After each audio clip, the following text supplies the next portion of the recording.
요한계시록 21장의 1절 말씀을 보면은, 오늘 본문에 보면은 이렇게 나와 있습니다.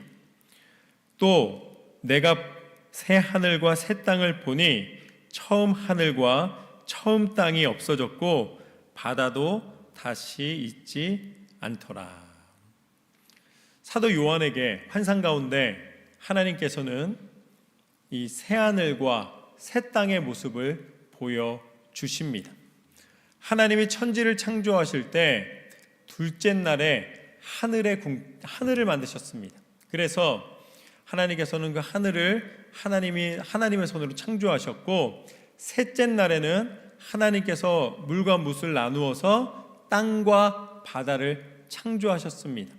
그래서 그 둘째 날과 셋째 날에 창조하신 하늘과 땅이, 그리고 바다가 모든 창조된 것을 담는 그릇이 되었습니다. 하늘에 날든지 아니면 땅에 나든지 바다에 살든지 모든 창조된 것이 그 그릇 안에 담기게 하여 주셨습니다. 그것을 오늘 말씀에서는 처음 하늘과 처음 땅과 바다라고 표현을 하고 있습니다. 그런데 아담과 하와가 하나님으로부터 은혜로 가장 사랑받고 가장 완전한 하나님의 창조물로 지음을 받았는데, 그런데 그만 사단의 유혹에 넘어가고 말았습니다. 그래서 죄가 이 땅에 들어오면서 이 땅은 더 이상 그냥 풍요로움을 허락하지 않는, 수고의 땀을 흘려야지만 열매를 얻을 수 있는 곳이 되었고, 또 해산의 고통을 당해야지만 자녀를 낳을 수 있는 번성을 할 수 있는 권한을 받게 되었습니다. 모든 것이 죄로 말미암아, 사망의 권세로 말미암아 벌어진 일입니다. 그러기에 이제 오늘 말씀에서는 지금의 죄악된 마음, 욕심과 소유에 대한 갈망으로는 새 하늘과 새 땅을 맞이할 수 없고, 오히려 처음 하늘과 처음 땅과 함께 지나가 버리고 만다라고 표현하고 계시는 것이죠.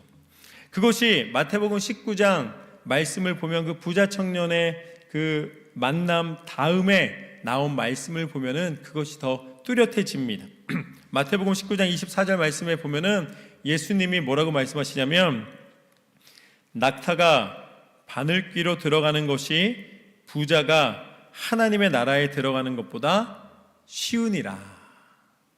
그러니까 부자가 하나님 나라에 들어가는 것이 쉽지 않다는 이야기인 것이죠. 어렵다는 것이죠. 그랬더니 제자들이 이야기를 합니다. 그러면 도대체 누가 구원을 받을 수 있겠습니까? 그렇게 가진 소유 때문에, 또 무엇 때문에, 이유 때문에 천국을 가지 못한다면, 하나님의 나라에 이르지 못한다면 도대체 누가 구원을 받겠습니까? 이렇게 묻습니다. 그랬더니 예수님 뭐라고 말씀하시냐면, 사람으로는 할 수 없으되 하나님으로는 하실 수 있느니라. 할렐루야. 하나님의 손에 그 천국의 권한이 있다는 것이죠. 그때 제자 중에 제일 나서기 좋아하는 사람이 누굽니까? 베드로죠. 베드로가 이때다, 그러고서는 예수님께 제자들 앞에서 이야기를 합니다. 예수님, 우리는 당신을 따르기 위해서 그물도 버리고 집도 버리고 예수님 당신만을 바라보며 모든 소유와 모든 권한을 버리고 따르고 있습니다. 그 청년하고 비교되지 않습니까? 우리한텐 뭘 해주시겠습니까? 라고 아주 적절한 타이밍을 잡아서 물어봅니다. 우리들도 그렇죠. 어떻게 해서 내 것은 무엇인가에 대해서 관심이 많죠. 그랬더니 예수님이 베드로에게 대답을 해 주십니다.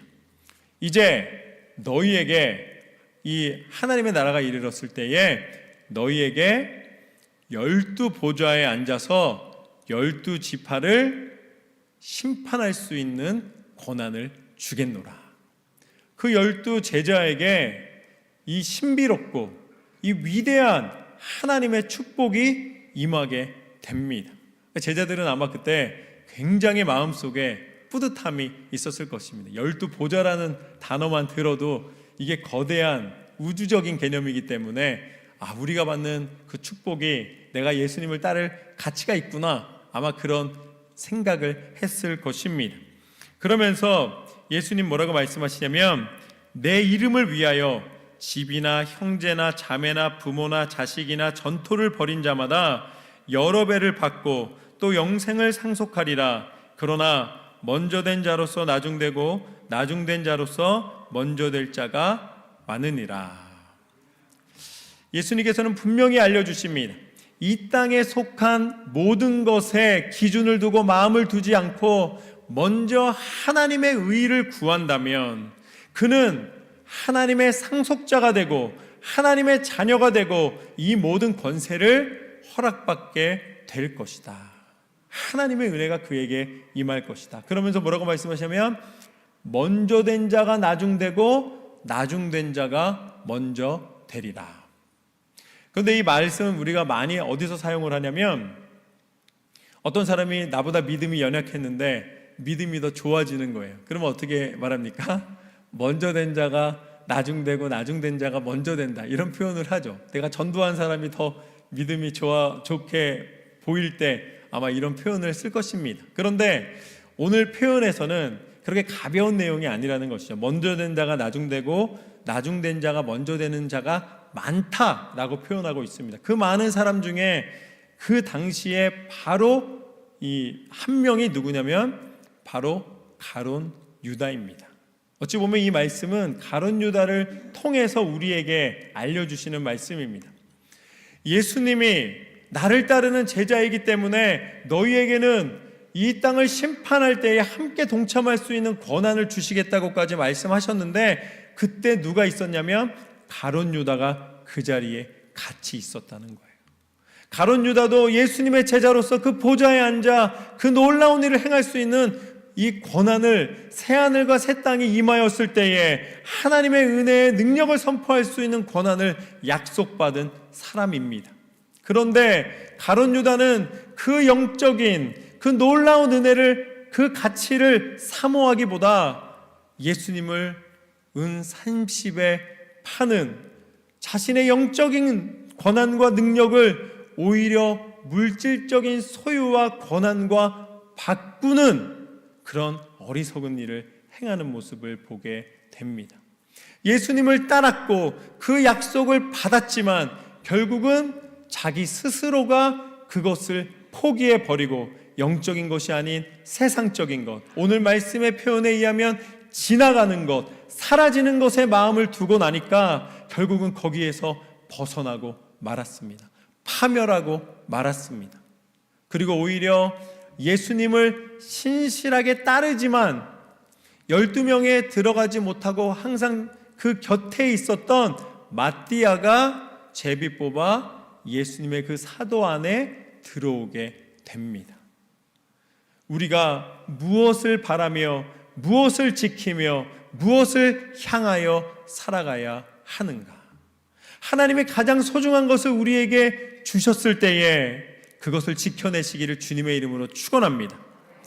잃지 않아야 할 것을 잃고 얻어야 할 것을 얻지 못한다면 그것은 세상 가운데 혜택을 받는 삶이 아닙니다.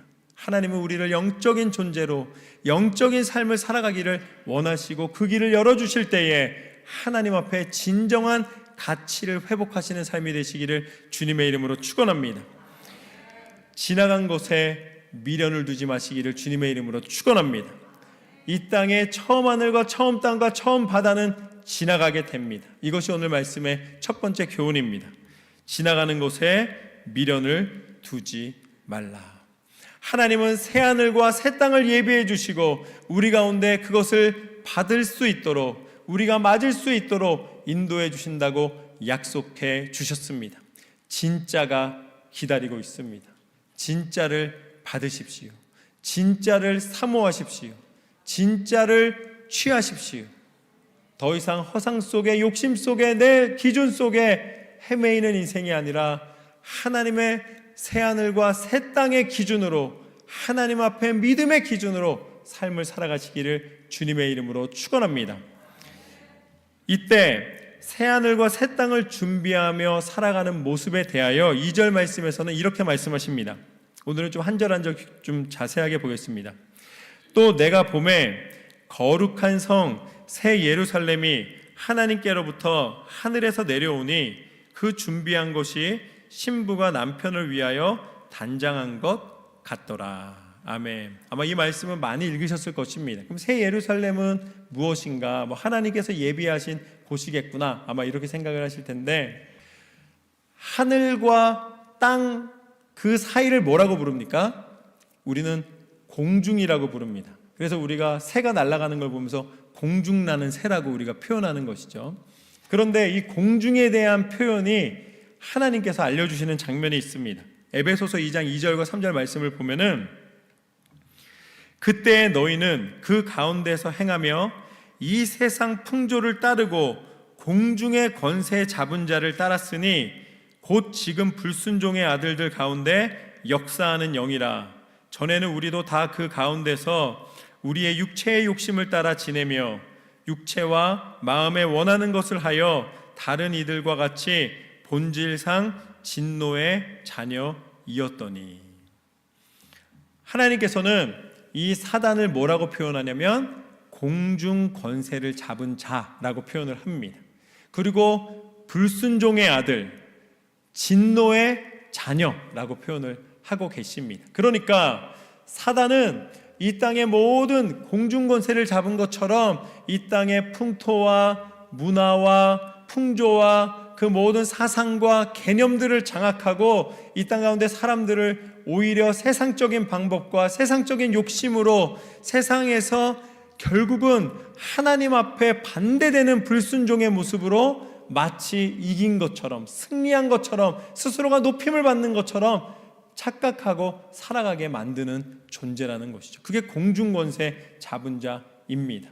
그런데 처음 하늘과 처음 땅은 죄로 물들어서 결국은 사단이 유혹하며 유혹하는 대로 넘어가는 사람들이 더 많다라는 것이죠. 왜냐하면 그게 세상의 원리이기 때문에 그렇습니다. 세상의 성공이라는 것, 세상의 이 소유와 자랑이라는 것이 다 그러한 모습들을 취하고 있기 때문에 우리가 분별하기가 여간 어려운 것이 아닙니다. 그래서 하나님께서는 뭐라고 말씀하시는가? 새 예루살렘이 이 땅 가운데 임하게 되었다. 처음 하늘과 처음 땅이 다 지나가게 되면, 세상의 교만과 욕심이 다 지나가게 되면은 결국은 하나님의 예비하신 그 예루살렘이 이 땅 가운데 임하여 주시는데, 이제는 그 하늘로부터 땅으로 새 예루살렘을 그냥 땅에서 지면 되잖아요.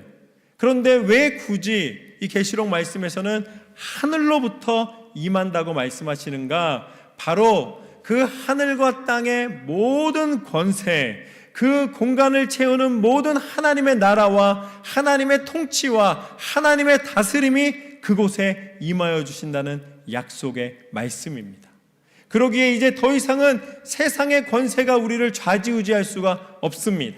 하나님의 나라가 임함으로 말미암아 우리를 다스리시고 인도하시는 분은 하나님이신 줄로 믿습니다.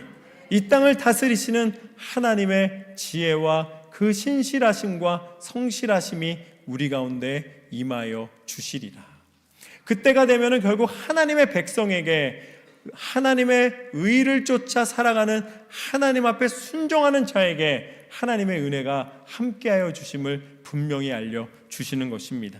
그래서 하나님이 새롭게 된다는 것은 결국은 하나님이 만드신 모든 창조와 하나님의 지혜와 하나님의 능력이 회복된다는 의미를 갖게 되는 것이죠. 죄악된 것이 다 지나가게 되고 하나님의 완전한 창조, 하나님의 완전한 통치와 다스리심이 우리를 주관하여 주시는 줄로 믿습니다.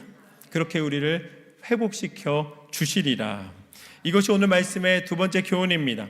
하나님이 너를 새롭게 회복하여 주시리라. 하나님이 너를 새롭게 회복하시리라.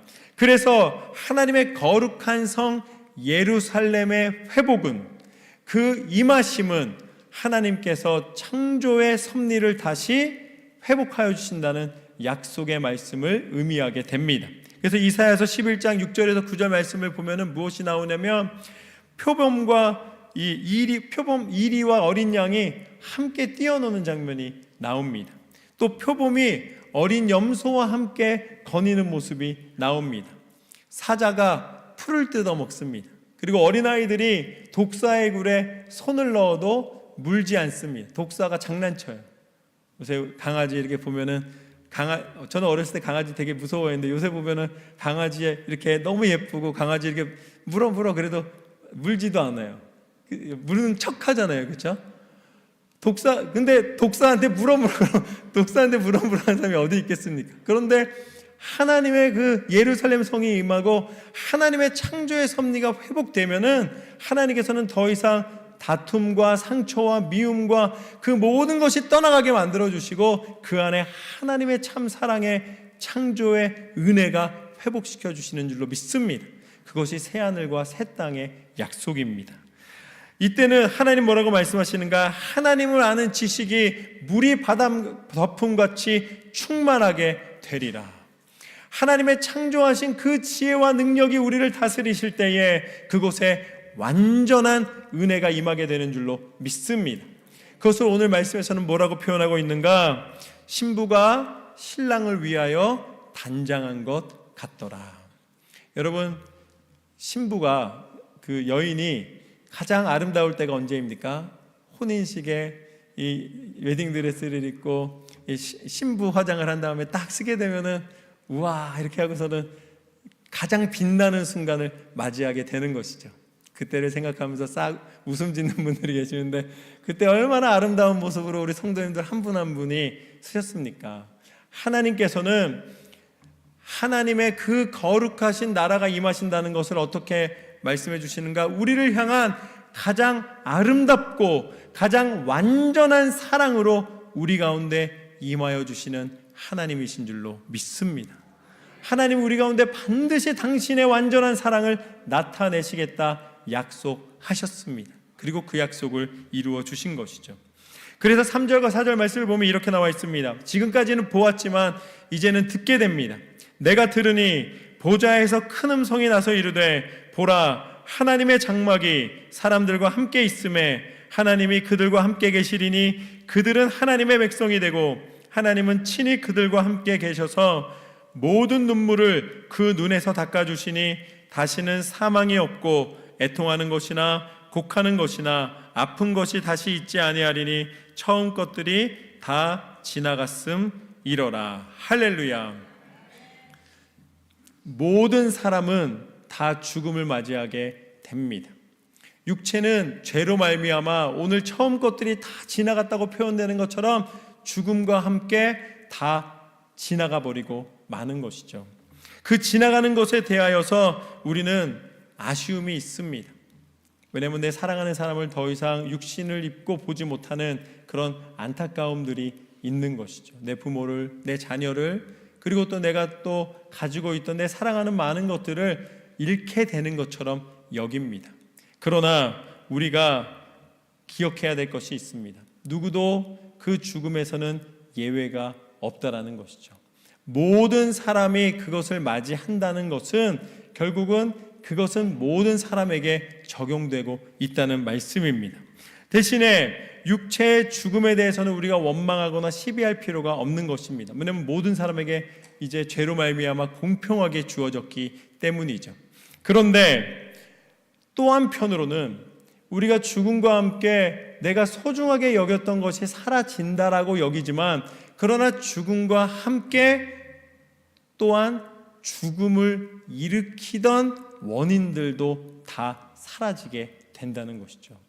죄와 사망의 권세가 그 죽음과 함께 죄와 죄의 권세가 죽게 만드는 것인데 이미 모든 사람이 죽게 되면 그것은 죄에 대하여서 죽게 되는 것입니다. 그리고 그 죽음과 함께 더 이상 미움과 고통과 이 상처와 아픔과 내 안에 자리 잡고 있던 욕심이나 세상적인 것들도 다 지나가 버리고 만다라는 것이죠. 이제는 그 잔인함과 또 비열함과 그 참혹함이 다 사라지게 됩니다. 그러면 그 다음에 그 모든 것이 지나간 그 자리에서 무엇이 남는가? 하나님께서는 뭐라고 말씀하시냐면 당신의 백성에게는 하나님과 동행하는 자에게는 더 이상 눈물도 사망도 애통함도 곡하는 것도 아픔도 없다고 약속해 주셨습니다. 그 모든 것이 지나간 자리에서 더 이상은 그것을 기억함이 없을 것이다 약속해 주신 것이죠. 그리고 그것을 5절 말씀에 보면은 보좌에 앉으신 이가 이르시되 보라 내가 만물을 새롭게 하노라 하시고 또 이르시되 이 말은 신실하고 참되니 기록하라 하시고, 모든 것을 새롭게 하신 다음에 그것을 기록하라고 말씀하신 것은 이것은 하나님이 확정된 약속이라는 말씀입니다. 반드시 이루신다는 것입니다. 그러면 하나님이 반드시 이루시는 것이 무엇인가? 그 모든 것이 다 지나가게 만드시고 하나님이 이루시겠다고 약속하신 것은 6절과 7절 말씀을 보면 이렇습니다. 또 내게 말씀하시되 이루었도다. 나는 알파와 오메가요 처음과 마지막이라. 내가 생명수 샘물을 목마른 자에게 값없이 주리니 이기는 자는 이것들을 상속으로 받으리라. 나는 그의 하나님이 되고 그는 내 아들이 되리라. 할렐루야. 이기는 자에게는 하나님이 상속자, 하나님 나라의 백성, 하나님의 자녀되는 축복과 권한과 은혜를 허락하여 주시는 줄로 믿습니다. 그 증거로 하나님께서는 우리 가운데 생명샘 물을 허락하여 주셨습니다. 생명샘 물을 허락하여 주셨노라. 새하늘과 새 땅에 들어가는 사람은 생명샘 물을 받고 영원한 생명을 얻게 됩니다. 그렇지만 지나간 하늘과 세상의 욕심으로 있었던 사람들은 그 세상의 멸망과 함께 지나가고 마는 것이죠. 그런데 새하늘과 새 땅의 특징은 무엇인가? 하나님의 창조의 회복과 함께 하나님이 바꾸어 주신 게 있어요. 하나님이 바꾸어 주신 게, 맨 처음에 에덴 동산을 창조하실 때는 하나님 뭐라고 말씀하셨습니까? 에덴 동산에 선악을 알게 하는 나무를 세우신 다음에, 심으신 다음에 그 나무의 열매만은 먹지 말라라고 말씀하셨습니다. 하나님이 금지 명령을 내리셨어요. 그러니까 사단의 유혹에 넘어갈 때 어떻게 됐습니까? 보암직도 하고 먹음직도 해서 먹었잖아요. 불순종을 하게 된 것입니다. 그런데 새하늘과 새 땅은 좀 쉬워졌어요. 먹지 말라가 싶습니까? 먹으라가 싶습니까? 먹으라가 쉽죠. 그렇죠? 하나님께서 생명샘물을 마시라 말씀하셨습니다. 새롭게 된 하나님의 은혜의 법칙 안에서는 우리 가운데 누리고 취하고 하나님의 은혜 가운데 하나님과 함께함을 허락하여 주셨다는 것입니다. 그 생명샘물이 누구신가? 우리를 위하여 예비하신 하나님의 영원한 생명의 샘물. 요한복음 4장 말씀에 보면은 내가 주는 물을 마시는 자는 영원히 목마르지 아니하리라 말씀하신 그 물이 되어주신 분 예수 그리스도이신 줄로 믿습니다. 그러기에 예수 그리스도의 생명의 물을 마시는 자마다, 예수 그리스도를 믿고 따르는 자마다 영원한 생명을 허락하여 주신 줄로 믿습니다. 예수님이 십자가를 지심도 하나님 이 잔을 내게서 옮기시옵소서, 그러나 내 뜻대로 마시고 아버지 뜻대로 하시옵소서. 예수님이 생명의 물을 마시셨고 예수님이 그 생명의 물이 되셨고 우리 가운데 허락하여 주신 것은 무엇인가? 그냥 예수님이 고통당하셨으니까, 예수님이 십자가를 지셨으니까, 예수님이 다른 사람들을 위해 죽으셨으니까 그냥 된 것이 아닙니다. 그럼 예수님 닮은 모습으로 살아간다는 것이 그냥 맨날 고통당하고 맨날 아픔당하고 맨날 괴로운 것이 예수님 닮은 모습이냐? 그것이 아니라 예수님이 그 잔이라고 표현하셨던, 예수님이 먼저 마시신 물, 그리고 또 우리에게 마시도록 권하여 주시는 물, 그 십자가는 바로 철저한 믿음의 순종입니다. 하나님을 온전히 따랐다는 것입니다. 하나님이 십자가를 지라 하셨기에 십자가를 지신 것입니다. 만약에 다른 것이었다면 다른 방법으로 예수님께서 우리를 구원하셨겠죠. 우리가 생명샘으로 새 힘을 얻고 우리 가운데 주시는 영원한 생명의 증거가 무엇인가? 바로 예수 그리스도의 순종입니다.